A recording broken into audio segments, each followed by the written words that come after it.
ओम नमो भगवते वासुदेवाय नमो नमः। आज अष्टम स्कंद की शुरुआत होगी, जिसका पहला अध्याय है मनवंतरों का वर्णन। मनवंतर एक समय को बोलते हैं। राजा परीक्षित ने कहा कि आपने अब तक मरीचि आदि प्रजापतियों का वर्णन किया था, उनकी संतानों के बारे में जाना था, तो वो जो काल बीता वह एक मनवंतर था। तो वह चाहते हैं कि और भी बाकी जो मनवंतर हैं, जिसमें भगवान की लीलाएं हो चुकी हैं और जो होने वाली हैं, उनके बारे में हमें जानना है। जिनका गुणगान हो चुका है, जो भगवान लीलाएं कर चुके हैं, जो अवतार धारण कर चुके हैं, मैं उसके बारे में जानने के लिए उत्सुक हूँ। कृपया करके आप मुझे वह बतलाइए। तो सुखदेव जी कहते हैं कि अब तक जो मनवंतर बीत चुके हैं वह 6 मनवंतर हैं, जिसमें पहले मनवंतर का वर्णन हम अब तक कर चुके हैं, जिसमें देवता आदि की उत्पत्ति हुई थी।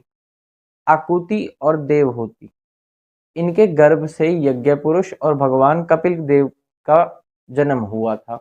और तीसरे स्कंद में हम जान चुके हैं कि कपिल देव जी ने किस प्रकार जन्म लिया, किनके गर्भ से जन्म लिया, देवहूति के गर्भ से जन्म लिया, और फिर उन्होंने क्या किया। इसका वर्णन पूर्णतः तीसरे स्कंद में हो चुका है। अब हम जानते हैं कि जो आकुति हैं, जिनके गर्भ से यज्ञ पुरुष भगवान ने अवतार धारण किया था, लिया था, तो उन्होंने क्या किया। जो पहले मनु थे, सबसे पहले उन पे आते हैं स्वयंभू मनु। यह अपनी पत्नी के साथ, जिनका नाम था शतरूपा, वन में चले जाते हैं और सुनंदा नदी के पास बैठकर वहां पर खड़े रहकर, पृथ्वी पर खड़े रहकर, एक पैर पे खड़े रहकर भगवान की तपस्या करते हैं और रोज तपस्या करते हुए उनकी स्तुति करते हैं। और ऐसे ऐसे 100 वर्षों तक वह तपस्या करते हैं।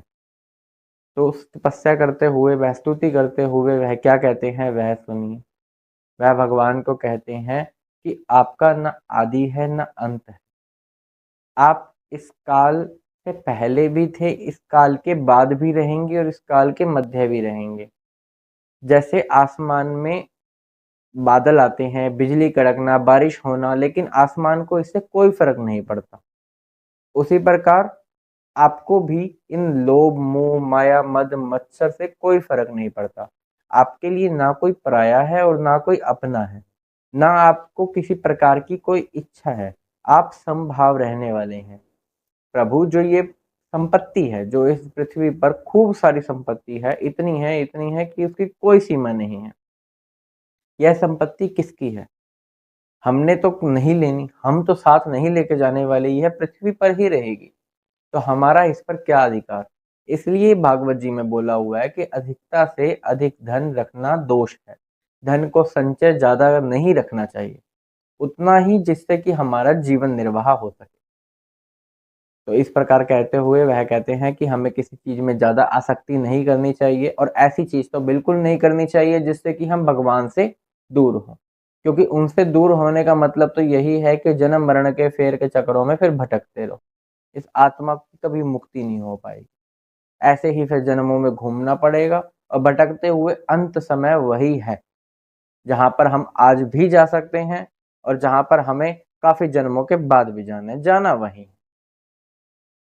अब है मनवंतरों का वर्णन करते हुए सुखदेव जी कहते हैं कि पहले मनु जो थे वह थे स्वयंभू मनु। एक दिन वह तपस्या कर रहे थे और इसी प्रकार भगवान की स्तुति कर रहे थे, जैसे वह अपना प्रतिदिन करते हैं। असुर और राक्षस उनको देखते हैं और वह उनको खाने के लिए आ जाते हैं कि हम तो इसे खाएंगे। तब यज्ञ पुरुष के रूप में उन्होंने अवतार धारण किया और उनकी रक्षा की, और उन सब यक्षों का, राक्षसों का संहार कर दिया। उन असुरों का जो उनका वध करने के लिए आए थे, जो उनको खाने के लिए आए। दूसरे मनु हुए सवारोचिष। इस काल के अंदर वेदशिरा और तुषिता, इनके गर्भ से विभु के रूप में भगवान ने अवतार धारण किया। इस अवतार के अंदर वह नैष्टिक ब्रह्मचारी रहे, और 88,000 से भी अधिक ब्रह्मचारी ऋषियों को उन्होंने शिक्षा दी। इतने ऋषियों को उन्होंने शिक्षा दी, और इंद्र के साथ भी रहे वह। इसके बाद तीसरे मनु थे उत्तम। उत्तम जब मनु थे, तब उस समय धर्म की पत्नी सुनृता, के गर्भ से सत्यसेन के रूप में भगवान ने अवतार धारण किया। इसमें सभी प्रकार के असुर, यक्ष, राक्षस कुल जो कि पृथ्वी पर अत्याचार फैला रहे थे, ब्राह्मणों को, गौ को परेशान कर रहे थे और पृथ्वी का भार बढ़ा रहे थे, तो उनका भार, जो पृथ्वी का भार था, वह हल्का किया सत्यसेन के रूप में। फिर चौथे मनु हुए तामस। यह उत्तम के सगे भाई हैं जो कि तीसरे मनु में रह चुके हैं। अब जो चौथे मनु है वह है तामस। इसके अंदर हरिमेधा और हरिणी के गर्भ से हरि के रूप में भगवान ने अवतार धारण किया और इस अवतार में ग्रह और गजेंद्र की कथा आती है। ग्रह ने जब गजेंद्र को पकड़ लिया था तो क्या हुआ था, भगवान ने किस प्रकार उनकी रक्षा की थी, उसके बारे में हम जानेंगे। यही सवाल राजा परीक्षित भी सुखदेव जी से पूछते हैं। कहते हैं कि आपने हमें मनवंतर और किस मनवंतर में कौन से मनु रहे उसके बारे में तो बताया ही सही, और भगवान ने क्या क्या किया किस मनवंतर के अंदर वह भी हमने जाना। लेकिन हम बड़े ही उत्सुक हैं इस भाग्यशाली जो हमारे कल्याणकारी है इस कथा के बारे में जानने के लिए, जो कि ग्रह और गजेंद्र की है, कि किस प्रकार हरि ने उन पर कृपा की। यह जो है यह बड़ी ही प्रभावशाली है। इससे हमारी बुद्धि पर, हमारे तन पर, हमारे मन पर, हमारे रोगों पर, हमारी चिंताओं पर हर तरीके से रोक लग जाती है अगर इसको रस लेके वैसे ही सुना जाए जैसे कि हमारे श्रीहरि लीलाएं करते हैं।